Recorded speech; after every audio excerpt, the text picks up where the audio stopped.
Grads of 2014, congratulations.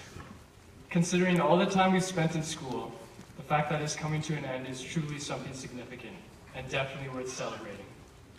For as long as we can remember, 10 months a year, 5 days a week, and 6 hours a day, we showed up to school whether or not we always wanted to. We've sat through thousands of lessons, done many tedious assignments, and studied long hours for exams, all on subjects that may have no importance to us. We've also survived walking through the frigidly cold hallways, spending hours in the luxurious yellow auditorium chairs, and hearing one too many of those happy, happy Monday morning announcements.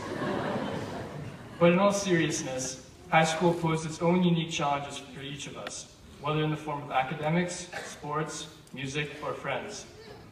One of the most difficult obstacles we faced as a class was losing our good friend Rohit Ahuja, who I wish so badly could be with us here today. I'm so proud of how we overcame the loss of such an incredible guy. But along with all the challenges, we cannot forget the unique opportunities we've had along the way, as students, and in particular, as MEI students. We kicked off the year with our adventure to Anvil Island, where we took part in the most epic food fight, and later watched as the brave Josh Byron plunged down the water slide in unheard of positions. We could also take some awesome classes, such as Missions 12. I'll never forget sharing testimonies with the class, bonding with everyone in Oliver, serving in the downtown east side, and worshiping God around the famous Zook bonfires, which are second to none. The resiliency of our sports teams at MEI has also been so exciting to watch and to be a part of. Josiah Allison hitting that buzzer-beating 3 to win an emotional game against Moet will continue to be the greatest sporting moment in the 21st century. The quality of music that our choir and band programs produce has also been such a privilege to be a part of.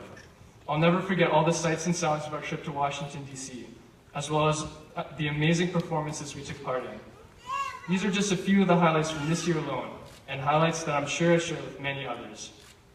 In fact, it wasn't so much the activities I participated in that made for so many good times, but it was the incredible people that I went through with and I've gotten to know along the way.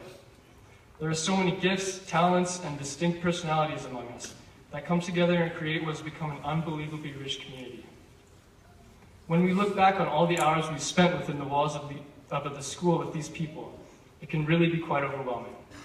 We've spent the greater part of our lives together, and lots of us have watched each other grow in stature and character. I hope that some of these relationships will last a lifetime, but in many cases, we may never see some of these people again come graduation. That's why, along with feelings of freedom and accomplishment, graduation brings sentiments and many difficult goodbyes. Of course, our experience at MEI would not be possible without the outstanding support of all the teachers and staff, who all bought into the vision of MEI.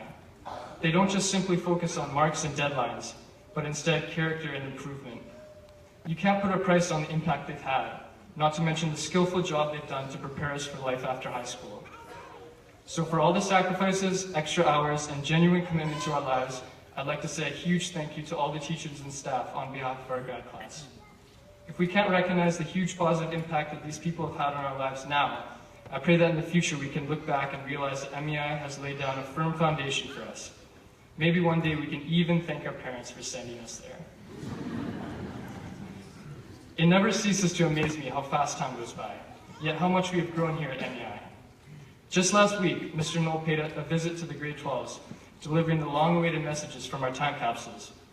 We were able to read letters sent to us by our grade 8 self and gather around to watch footage of us embarking on many middle school adventures. While we read, watched, and reminisced on all the memories from what seemed like ages ago, many were surprised to see such dramatic change in one another. It's crazy to think that our middle school transition was only 4 years ago, yet how much we've grown and changed since then, based on our experiences and influences. The transition that we're about to face this year is much different though, and hopefully much less awkward. While graduating is about celebrating the completion of school, it's also a celebration of a brand new phase of life, one that will see us making choices on our own and gaining a whole new level of independence. When I think about how I'll spend my future, there are hundreds of question marks, and it's not hard for me to feel nervous and uneasy about what direction my life will go. But it's an unrealistic expectation for anyone to be able to answer all these questions. And frankly, I don't believe it's something to spend one anxious moment on. The fact is, we live in a very privileged part of the world, and to be pessimistic about the future would be very foolish. Not only have we grown up in a free, safe, beautiful, and wealthy area, but MEI has blessed us with a high level of education, even for our country's standards. I can't emphasize enough how much God has blessed us to be in the place we are now. And although we all have personal struggles to overcome, it's important that we put things in perspective, never taking for granted what's available to us. What comes with this is a tremendous amount of potential in every individual sitting here. And given the wide range of capabilities, along with outstanding character displayed by the people in our class, it honestly excites me just thinking about what we'll have the ability to accomplish in the future. We have all been given amazing gifts, even if they aren't ones that are recognized within the setting of high school. And soon, we will have the freedom to pursue exactly what we're good at. But given the circumstances, I pray that as a grad class, we would not be one that only seeks personal gain and reward, but that we would, as it says in Isaiah 1:17, learn to do right, seek justice, defend the oppressed, take up the cause of the fatherless, and plead the case of the widow. The truth is, relatively few people live like we do, and there's tremendous need in our own communities and all around the world. It's a huge vision I have for this group of people, that we commit ourselves to seeking justice wherever we're at in our lives.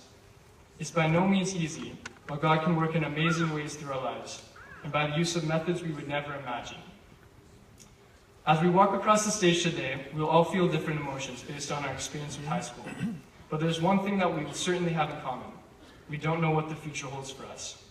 But while there's so much conversation about what we will do and where we will go, I pray that we will not get too caught up on the answers to exactly what we will do, but instead, who we will become. I'd like to close with our school verse this year, found in Acts 17:27, a verse that very much embodies our relationship with God, and one that I hope we can take as encouragement moving forward. God made man so that they would seek him, and perhaps reach out for him and find him, though he is not far from any one of us.